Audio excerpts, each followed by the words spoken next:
where we tell the quiet stories of women underestimated by the people who should have loved them most. The champagne at my sister's wedding cost more than the medication keeping me alive. My mother knew both prices.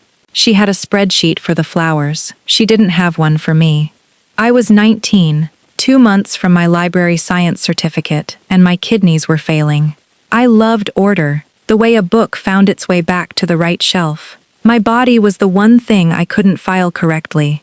I needed a transplant before dialysis became my whole life, instead of a detour through it. A classmate named Marcy, a girl I'd tutored through statistics, turned out to be a match, and volunteered without blinking.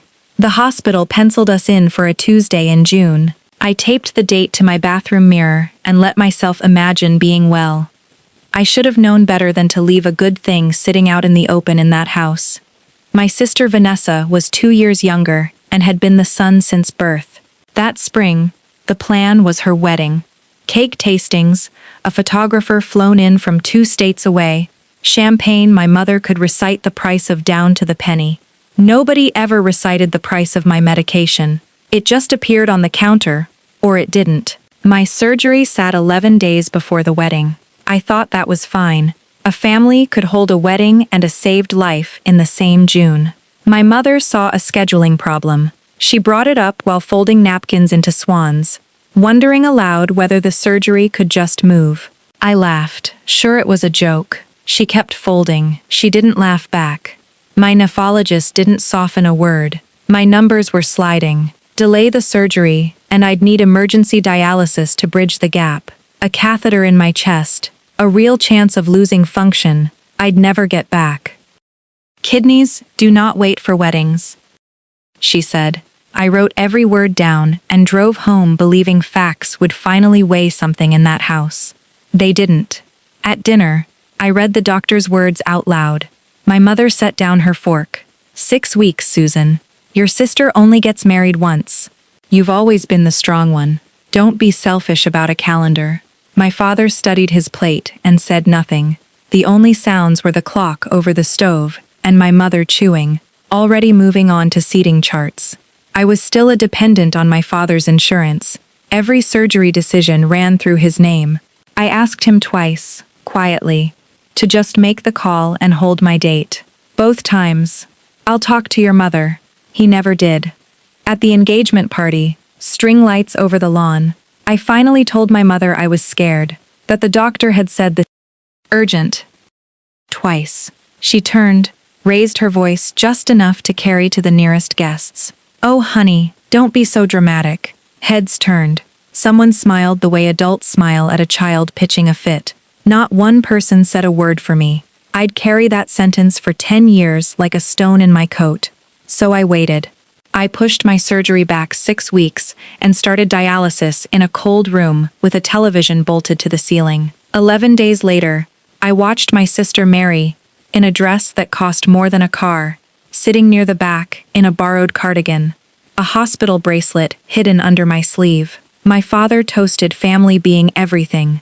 I looked at the bracelet and thought, everything has a spot on the shelf, and mine is the back row.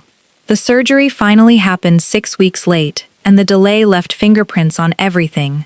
A complication during recovery, exactly the kind the doctor had warned about. Longer in the hospital than I should have been. My mother sent flowers signed in the florist's handwriting. My father visited once, checked his phone twice, left before dinner trays came. The only person who called every single night was my grandmother, Nana, my mother's mother, who'd run a real publishing house her whole life. She never once told me I was strong. She just let me be a person who was hurting, instead of a schedule to manage around someone else's happiness. Once, when I was a girl convinced I was too much, she'd pulled me onto her couch and said, "You were never too much, sweetheart. You were just around people who wanted too little." I kept that sentence the way you keep a key before you've found the lock. When I could finally stand without the room tilting, I packed one suitcase. No slammed doors, no speech. I changed my address, got a new number, took a job 3 hours away in a town called Alder Creek, where nobody had ever heard the name, Carter said with a raised eyebrow. I left a note on the fridge next to the seating chart still hanging there. My mother called it overreacting. My father said we'd talk soon. We never did. I built a quiet, orderly life in Alder Creek. Good at the work, better at being alone. I made myself a private deal. If I was useful enough, quiet enough, easy enough to have around, I'd never be a bother to anyone again.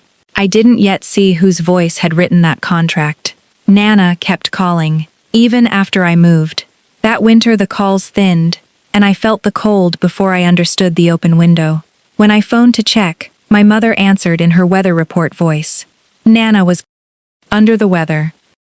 Nothing serious, resting, didn't want visitors, hated being seen unwell. It sounded exactly like something Nana would say. It also sounded exactly like something my mother would invent from nothing. I packed a bag to go anyway. 2 days before I left, my mother called. Nana had rallied, sitting up eating soup. No need to rush down. I believed her, because believing her was easier than driving 3 hours to be turned away at the door. I put the bag back in the closet. I told myself, soon. Nana died on a Tuesday. I found out on Friday, not from a phone call, but from a sympathy card, a distant cousin mailed to my old address, forwarded 4 days after the funeral.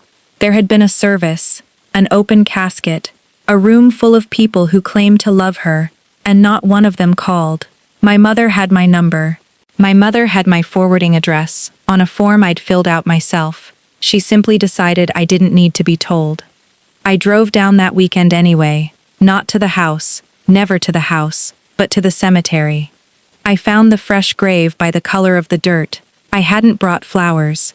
I'd brought an old galley proof she'd given me years before, my childhood notes still penciled in the margins, and I read her a chapter out loud in the cold, because reading to each other had been the only religion we'd ever shared. I cried on the highway home where no photographer could catch me. I thought that was the bottom of it. I didn't yet know there was a floor beneath the floor. About a week later, my mother called, and something in her voice frightened me more than her sharpness ever had. She was gentle. Gentle was not a tool she reached for, unless she wanted something. She said she was sorry I'd missed the service, that she'd tried and tried to reach me. I didn't point out that I had a phone and a listed address. Then, with no prompting at all, she said the thing that caught in me like a hook and never came loose. And you know, dear, Nana didn't leave anything behind. So please don't go getting ideas in your head. She barely had 2 nickels to rub together,